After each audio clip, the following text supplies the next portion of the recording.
But this is our goal, to introduce them to these ideas in a responsible setting where they can ask questions and get honest, accurate answers. And just the same, it could lead current users to realize that they don't want to use a drug or to use it in a safer manner.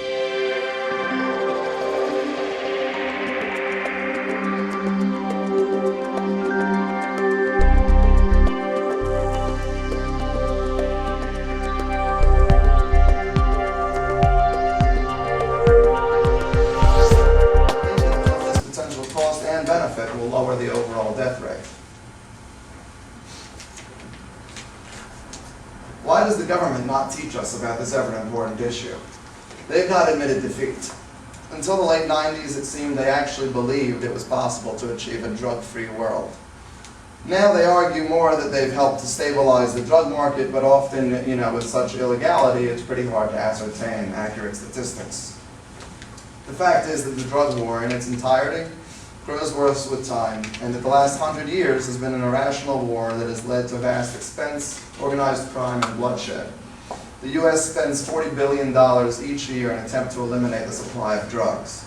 It arrests 1.5 million of its citizens each year for drug offenses, 500,000 of whom actually go to jail. Over 6,000 people in Mexico are killed each year as a result of the drug war. The illegal drug industry is worth around $320 billion a year. Prohibition has helped organized crime flourish, and it makes criminals out of buyers, sellers, and users of these products, or even people like me who just want to save lives through honest education. It makes drugs more dangerous, forcing addicts to buy unreliable product and use in a less sanitary setting. We've created a situation in which illnesses of drug addicts are being treated by dealers as opposed to doctors. I believe that legalization, taxation, and regulation may now be the best way to find the greatest peace in this situation. It would lead to treatment of addiction as a public health issue, a medical problem, as opposed to a criminal issue, criminal justice issue. I want to say, this often comes up as a question right after, while I do believe this is the best thing to do, legalization, regulation, these things would have to happen over a ridiculously gradual time period. I think in no way are American citizens psychologically or mature enough ready to, it would be mayhem if everything was made legal tomorrow. Example of this, when you go, we've been talking about maybe a few times today, when you graduate high school and you go backpacking in Europe or whatever it is, and you and your friends are at the bar laughing, like one of you is vomiting in the gutter outside, the other is screaming at the bartender, and you see these, Italian kids, 14 years old, drinking a beer, watching the soccer game, acting, more mature than adults do in America. And I think that I'm also a fan of lowering certain ages of and there'd be an age limit for each different drug, but this would all have to happen at a rate which the people would be accustomed and ready for. We should be focused more on drug education for the youth and treatment for addicts, which could all be funded by the money raised from taxing the legal drug trade. Locking up addicts accomplishes nothing. It only perpetuates the problem for themselves, their families, and society as a whole. As for parents who fear their children's drug use, if things were legal, studies actually show that there is no correlation between the harshness of drug laws and the incidence of drug taking. While legalization is still a complicated, imperfect solution, it is far better than continuing this futile effort. This is no longer a war. The humans have lost. I think it resembles more of a genocide. Moving forward in the right direction is going to take a very, very long time and a lot of hard work. I think one of the most important things is that we continue to show the government how many people are actually pro-education. And, well, that's my spiel. I'd love to talk about anything further, anything I didn't bring up, any questions, and thank you very much for your time. Yes? What are the side effects of being Offhand, no, I don't. I mean, my blanket statement to you would be that it's stupid to mix such things. And I don't like to use the word stupid, but what do you get? A blurred effect of some evening, that some drugs in an evening which you're not going to remember anyway? I think that it's detrimental to experience the crash of MDMA while being on LSD, or just being on MDMA while you're on LSD. There are a number of obvious problems, right? But more important, and yeah, I mean, you wouldn't find that in the book because it's not like a realistic bad combination, right? Because it's not one that's, you know, like really, really likely to cause a death. But yeah, I don't think you want to have a nervous breakdown on acid, you know? I mean, what's like more insecure than taking ecstasy? Yeah, you couldn't fuck with yourself more. You could. Yeah, you could. But, yes, sir. I have a question. You mentioned that if we were to end prohibition quickly, that it would be mayhem. I understand what you're saying, and for the most part, I tend to be supportive of incrementalism. But just to play devil's advocate for a second, what do we have now under prohibition? And you mentioned 6,000 deaths in Mexico every year. You mentioned the consequences of taking black market drugs. You mean what's our situation now because of prohibition? Well, I'm saying I would argue, and we're talking more theoretically here, not what's politically possible. Yeah, but I would certainly argue that our current situation is mayhem.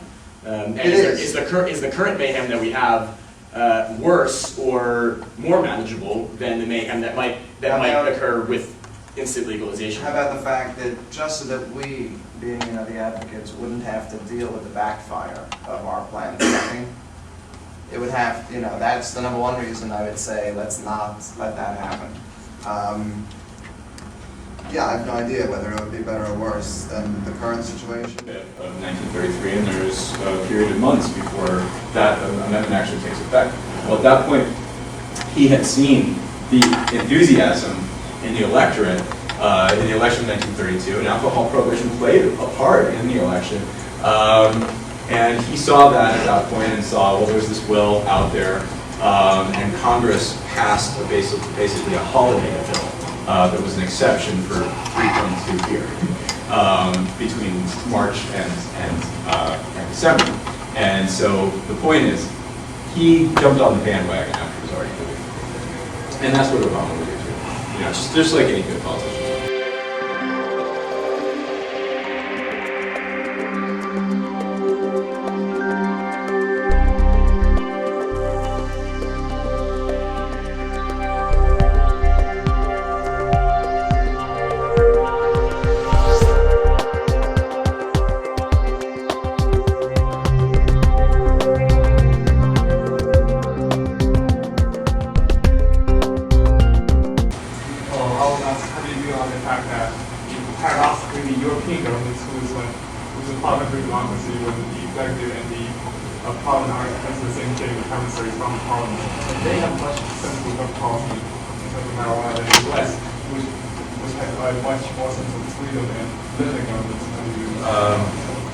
It's interesting.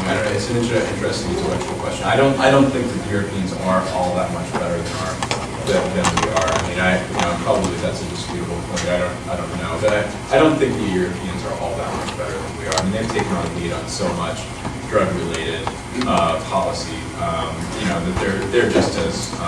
It's just about at the point where they're just as culpable. Obviously, we have a lot of people in prison. 52% of the federal prison population is never seen a drug-related crime. So obviously, there's nothing that can compare to our incarceration. I mean, we incarcerate more people with red China deaths. That's insane. It's a longer discussion than I could really provide an intelligent answer for.